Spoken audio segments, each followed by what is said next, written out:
বিসমিল্লাহির রহমানির রহিম। আসসালামু আলাইকুম। আমার হাজবেন্ডকে আজকে দুপুরে লাঞ্চ বক্সে কি দিব সেটা শুরু করি। বিসমিল্লাহির রহমানির রহিম। এখানে আছে হলো সাদা ভাত দিচ্ছি। আপনাদের কমেন্টের জ্বালায় আমি আমার হাজবেন্ডকে বেশি বেশি খাবার পাঠাই। তো আমার হাজবেন্ড আবার আমাকে কমপ্লেন করা স্টার্ট করছে যে তুমি এত বেশি বেশি খাবার কেন পাঠানো স্টার্ট করছো। আমি বলি সবাই বলে যে তোমাকে কম খাবার দেয় এই জন্য। আচ্ছা, এরপরে দিব হলো মুরগির মাংস।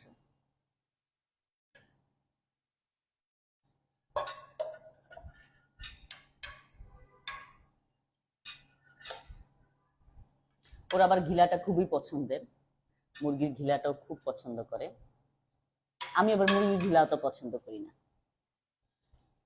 আমার আবার মুরগির এই পা গুলা খেতে অনেক ভালো লাগে। তো এক একজনের এক একটা ফেভারিট আমাদের বাসা। আচ্ছা, এখানে হলো মাটির নিচের আলু দিয়ে শোল মাছ দিয়ে রান্না করেছি, এটা দেব। এই মাটির নিচের আলু দিয়ে শোল মাছ দিয়ে যে রান্না করেছি এটা দেব।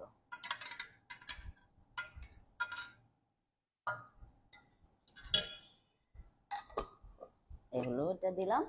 আর দিয়ে দিব একটু শাক। এটা হলো শাকটা হলো পুঁই শাক।